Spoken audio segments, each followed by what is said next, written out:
Welcome to Crisis in Perception, where we examine the systems shaping our world one book at a time. Today's going to be a bit different. Usually we look at how systems, manipulate us, how algorithms shape our attention, or how economics shapes our behavior. Right. But today, we are flipping the script. We're looking at the mechanics of how ordinary people can intervene in those systems. Exactly. We're asking the question that, usually comes up at the pub after a few drinks when everyone's complaining about the state of the world.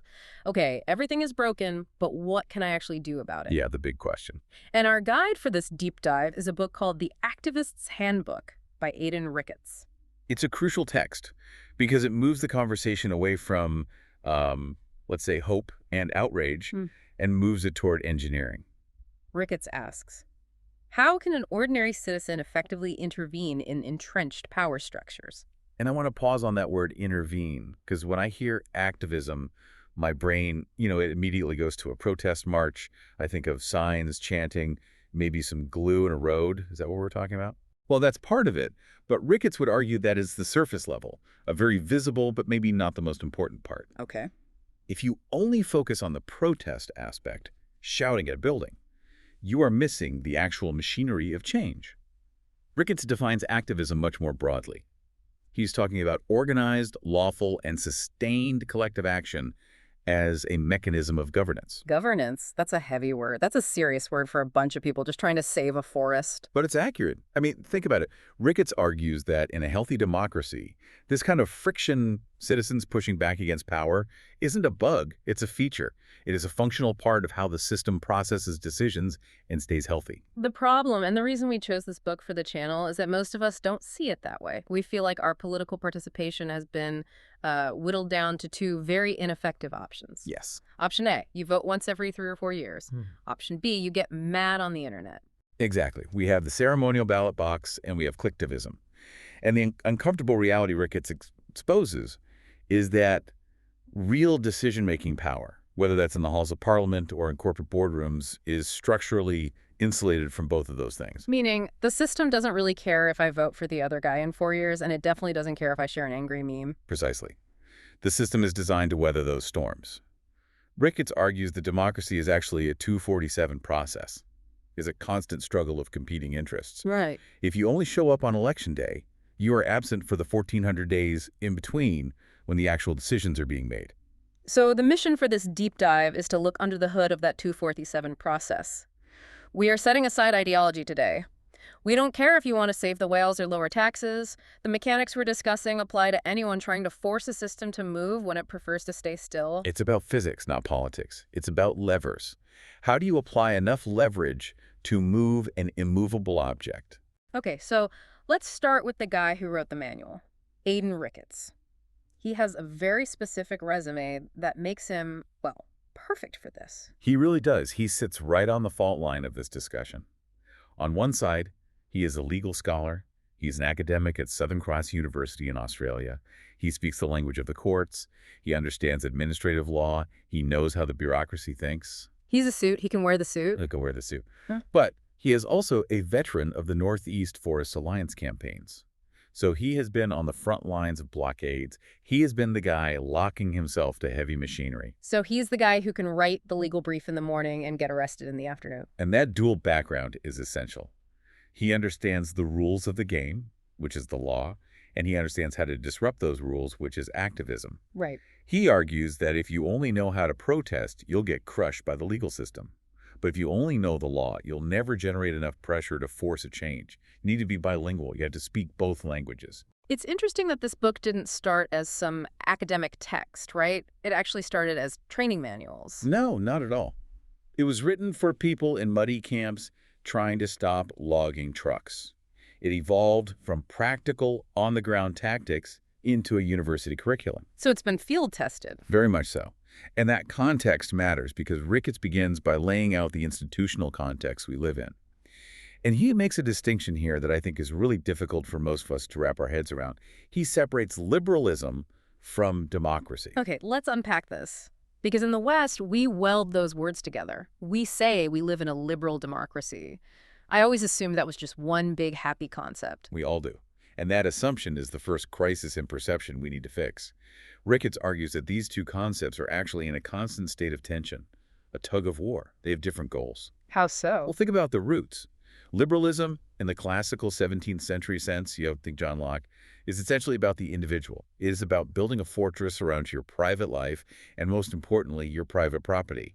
Okay. The goal of liberalism is to say, the king can't come in here. The mob can't take this from me. So liberalism is the keep out sign on my front lawn. It protects me and my stuff from the state? Exactly. It is a defensive architecture against power. But democracy is the opposite. Democracy is the collective will. It is the people deciding what is best for the community. And here's where the friction starts. What happens when the democratic will of the community wants to stop a development that is protected by the liberal rights of the property owner? I see. So the community says, we voted and we want this forest to stay a forest. And the developer says, too bad, I own the deed. And liberalism says, I can do what I want with my property. And the legal system, the institutions we rely on, is not a neutral referee in that fight. Ricketts argues it is heavily biased toward liberalism. It is designed to protect the owner from the democracy. From the will of the people. From the will of the people. The system creates a procedural maze that makes it very hard for a collective group of citizens to challenge an individual property owner. So when we get frustrated that the government seems to ignore a massive protest in order to protect, say, a mining company, we shouldn't be baffled. No. Ricketts would say the system isn't broken. It's working exactly as designed. It is prioritizing the private right over the collective wish. That's its default setting. Wow. That leads us right to his central thesis, then. If the system is designed to ignore you, then effective activism isn't about just being loud or caring enough. Right. It's not about spontaneous passion. He says it is a learned system. It requires mapping power, understanding legal constraints, and organizing participation strategically. It's a skill set. Okay. There's a great anecdote in the book called The Sea Change Story that illustrates this perfectly. This is about the coastal property owners, Yeah. right? The rich ones. Yes. Ricketts was consulting for a group of wealthy people who owned these beautiful beachfront homes. These were not radicals. These were conservatives, well-off, probably voted for the pro-business party their whole lives. Right. But they were facing sea level rise and coastal erosion that threatened their houses. So literally protecting their backyard, the Yeah. ultimate NMBYs. The ultimate NMBY is not in my backyard. They started from a place of pure self-interest. They expected the government to just fix it because, they're important people, taxpayers. But the government wasn't listening. The bureaucracy was ignoring them. And Ricketts describes this transformation. As these wealthy property owners hit the friction of the system, the bureaucracy, the indifference, the legal hurdles, they changed. They got radicalized by the process itself. They became active citizens. They realized that simply owning property and paying taxes didn't give them a say in governance. Ricketts' thesis is that the friction of the system itself educates the participant. That's fascinating. You go in thinking you're a subject who just needs to ask the government for help, and you come out realizing you have to be a citizen who forces the government to act. That is a powerful transition. Let's dive into the core systems analysis because I really want to understand why the door is locked in the first place. This first insight is about the legal system, and specifically this conflict between public interest and vested interest. This is absolutely fundamental. We need to talk about a legal concept called standing. Standing. Okay, this sounds like lawyer speak. Break it down for me. What does that mean in plain English? In plain English, standing is your ticket to the show. It is the judge at the courtroom door asking, do you have a right to be here? You can't just walk into a court and sue someone because you don't like what they're doing. You have to prove you have a legitimate personal stake in the issue. Okay, that makes sense. I can't sue my neighbor for painting their house a color I don't like. Exactly. But in common law, that ticket is very expensive and very specific. Ricketts points to a landmark Case Australian Conservation Foundation v. the Commonwealth.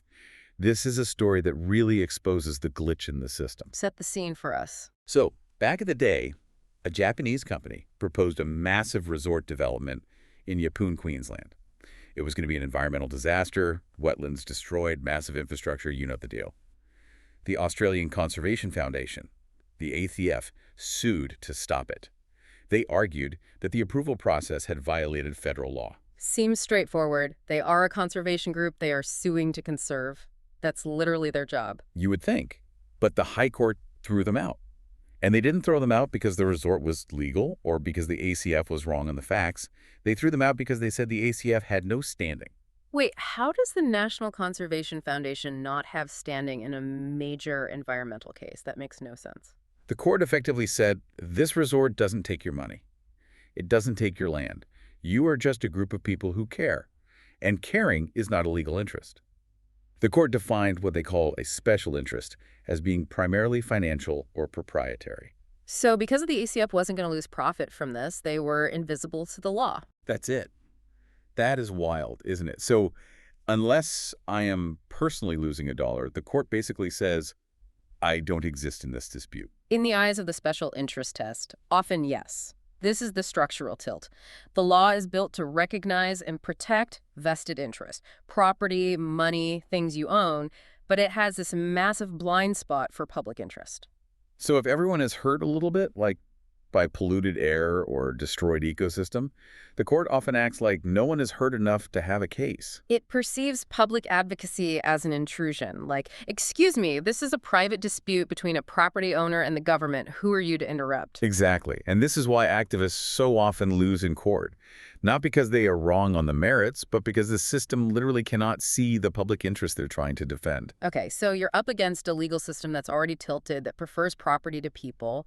That brings us to the psychological system. Yeah. Ricketts references Bill Moyer's MAP model, the Movement Action Plan, and this just blew my mind, the idea of the perception of failure. Oh, this is crucial. This is crucial for anyone who has ever tried to change anything and just felt like giving up. Moyer's model maps out the 8 stages of how movements grow. And there is this incredible paradox where activists often feel like they are failing exactly when they are succeeding. How does that work? If I feel like I'm losing, I'm actually winning. That sounds optimistic. Think about it from the system's point of view.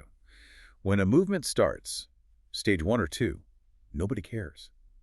The power holders ignore you. You are screaming into the void. It's frustrating, but it's quiet. Right. But if you start to gain traction, you get to stage 4, what Moyer calls takeoff. The power holders get scared. They suddenly realize their status quo is threatened. So what do? They fight back. They fight back, and they fight back hard. They launch smear campaigns in the media. They get their political allies to pass restrictive laws. The police might get more aggressive. Now, to the activist on the ground, this feels like utter defeat. It feels like the whole world is turning against them. Moyer calls this stage 5, perception of failure. Because it got hard. Because there's suddenly friction. Because the resistance spiked. But structurally, that resistance is proof that you have become a threat. You have forced the system to react. Their pushback is a direct measure of your success. So burnout isn't just you being tired or losing hope. Burnout is a systemic feature.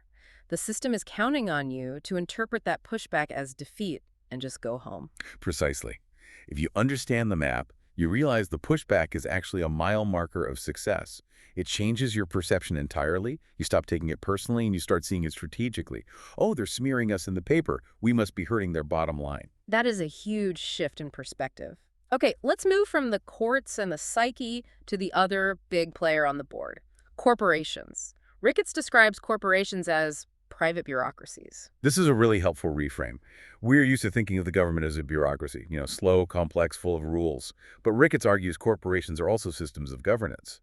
They determine what we eat, how we communicate, the state of our environment. Right. They govern huge parts of our lives. But there is a key difference between a public bureaucracy and a private one. Accountability. Exactly. With a public bureaucracy, you have an ombudsman. You have freedom of information requests. Mm-hmm. You can, in theory, vote the bums out eventually. A private bureaucracy, a corporation, has none of that. It is designed to be insulated. It is, in essence, a totalitarian structure regarding its own operations. So how do you intervene in a system that doesn't even have a suggestion box, let alone a ballot box? Ricketts talks about a strategy he calls death by 1,000 cuts, referencing the work of Gerald Manheim. Since the corporation itself is insulated, you have to target the relationships the corporation relies on. Ah, okay. A corporation isn't an island. It needs insurers, it needs investors, it needs a good brand reputation, what they call a social license to operate. So you don't attack the castle directly, you cut off the water supply and the road in. You make the corporation toxic to its partners. You pressure the bank that lends them money. You organize the shareholders to ask embarrassing questions at the AGM. You create reputational damage that becomes a market condition. The board of directors has a legal duty to maximize profit. Right. If your activism makes their unethical behavior profitable, they will keep doing it. If your activism makes that behavior expensive or risky, they have to stop.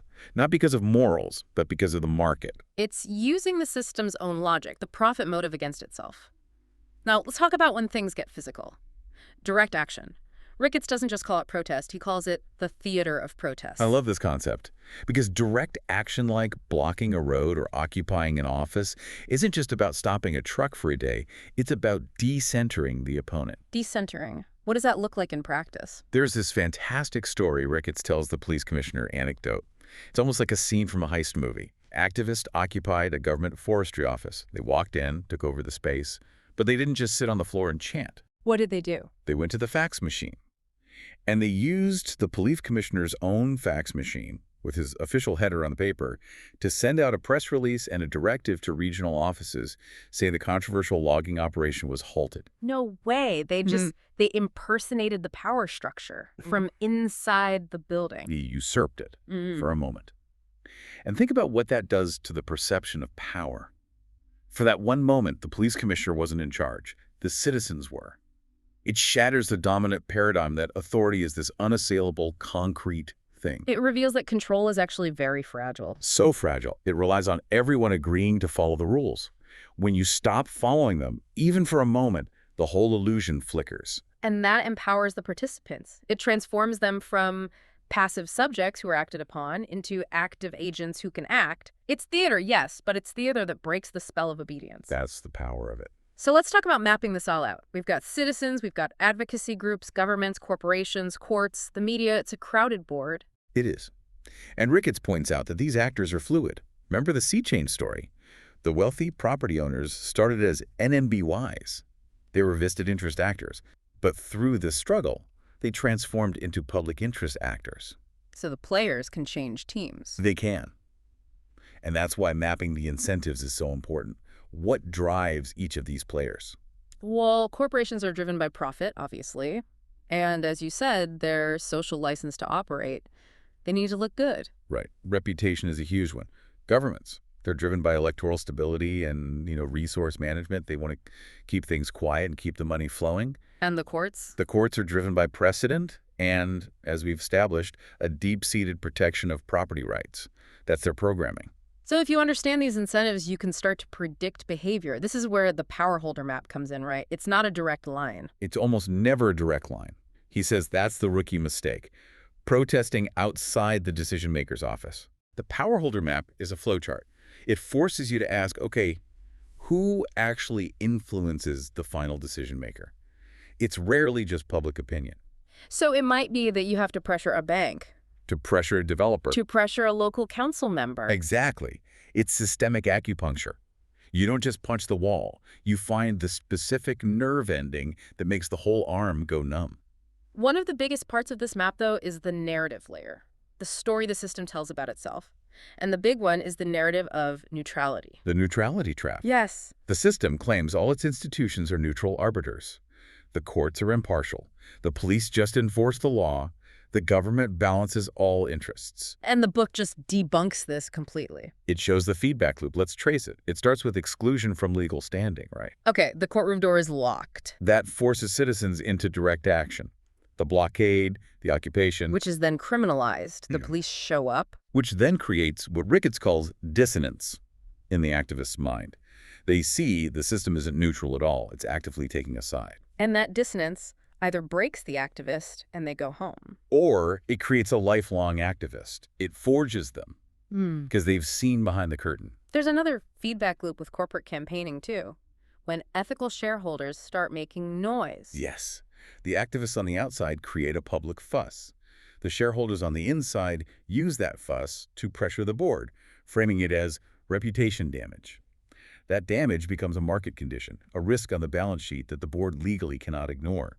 The outside pressure creates the inside leverage. Let's bring this into the present day. Ricketts wrote this before the explosion of social media, but his analysis of digital activism versus collectivism feels painfully relevant. It really does. He makes a sharp distinction between digital tools and digital strategy. The great danger, he points out, is what he calls placebo activism. Placebo activism. That stings. It's a great term. It should. It's the feeling you get when you sign an online petition or change your profile picture to a flag. It feels like action. It gives you a little dopamine hit of moral righteousness. You think, I did my part. But structurally, nothing happened. Structurally, nothing moved. A power holder doesn't care about your Facebook likes. They care about sanctions, things that threaten their stability, their profit, their power. If the online noise doesn't translate into an actual offline cost for them, it's just noise. And there is a darker side to digital activism too, isn't there, regarding security and surveillance? The much darker side. Ricketts points out that analog activism was pretty safe. Mm-hmm. If you organized a meeting in a basement in 1980 and the police raided it, they caught the 10 people in the room. Okay. But today, if you organize on a digital platform, you are creating a perfect self-updating map of your entire network for the authorities. Getting access to one activist's inbox or their social media graph puts all their interlocutors in the frame. It's a surveillance goldmine. Total goldmine. And it makes movements incredibly brittle and easy to disrupt. Ricketts warns against confusing reach. How many people saw your tweet with power? How much actual leverage you can apply? They are not the same thing. Another modern implication is the rise of legal intimidation. Ricketts talks about SLAPP suits. SLAP suits. Right. Strategic lawsuits against public participation. This connects right back to the corporate sector. We see this with famous cases like the McLibel case in the UK. Right. Corporations use the legal system not necessarily to win on the truth of the matter, but to simply exhaust the resources of the activist. It's a war of attrition. They have a billion-dollar legal department. You have a day job and maybe a pro bono lawyer. They just drown you in paperwork until you give up or go bankrupt. Exactly. But Ricketts points out there's a countermove here. Activists can also use the court strategically, not necessarily to win the final ruling, but for the process of discovery. Discovery, that's where you get to see their internal documents, right? Yes. If a corporation sues you for defamation, for instance, you can demand access to their internal documents to build your defense. And often, what you find in those documents, internal memos, safety reports, emails, admitting they knew about the pollution, is far more damaging to the corporation's reputation than losing the lawsuit would ever be. So you let them sue you just so you can get the keys to their filing cabinet. It's high risk, high reward, Yeah. but it's a way to turn the tables. You use the legal process to gain information that you can then leak to the media. Again, it's using the system's weight against itself. It's like activist judo. There is one more present-day issue I really want to touch on because it feels so pervasive.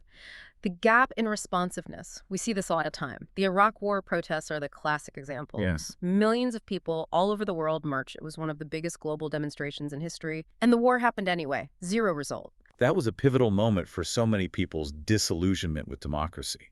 The feeling of, we yelled as loud as we could and they just didn't listen. But Ricketts, using Moyer's model, explains why.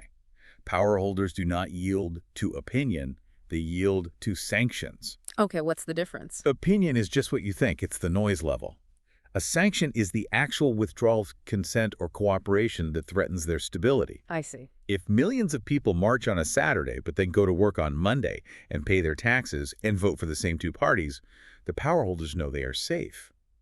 The system is resilient enough to absorb and ignore mass opinion if there is no cost attached to ignoring it. That is a hard pill to swallow. It means our voice is much less valuable than our cooperation. It's all about cooperation. Yeah. The crisis in perception here is thinking that because you are loud, you are powerful. You are only powerful if you can stop the machine from running, even for a little while. This all links back so perfectly to the core themes of this channel, the idea that systems constrain our agency while appearing neutral. It's the ultimate example. The liberal legal system appears fair and balanced, right? Justice is blind.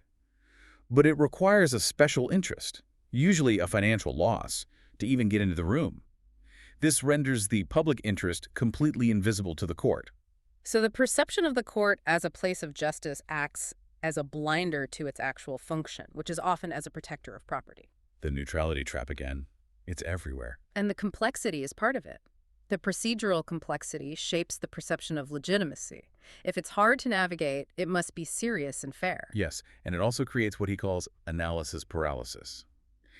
Activist groups get so bogged down in trying to understand the endless bureaucracy or in their own internal structures that they never get anything done. The complexity isn't a bug. It's the feature designed to filter out all but the most well-resourced opponents. This brings me to a metaphor from the book that I just can't get out of my head. The standing sheep. Ah, yes. It's a powerful image. Can you lay it out for us? He says to imagine a paddock full of sheep. They were all grazing, heads down, doing what sheep do. It looks perfectly normal. Nice pastoral scene. Right. Then, one sheep stands up on his hind legs to look around. And suddenly the whole dynamic of the scene changes. Instantly, that one standing sheep reveals the passivity of all the others. Until one stands up, the herd just looks like a natural phenomenon.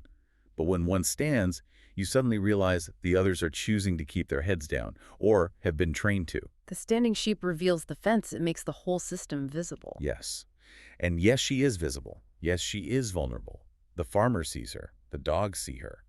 But she is also the only one who can see the gate, the truck, and where they're all being taken. The crisis in perception is the realization that normal life is actually passive compliance with a system that may be destructive. And once you see that, you can't unsee it. You have to decide whether to get back down on all fours or stay standing. As we wrap up, let's reflect on what this all means. The book really shifts your view of democracy, doesn't it? It stops being an outcome, a law passed, a person elected, and it becomes this constant process. A constant struggle of interests.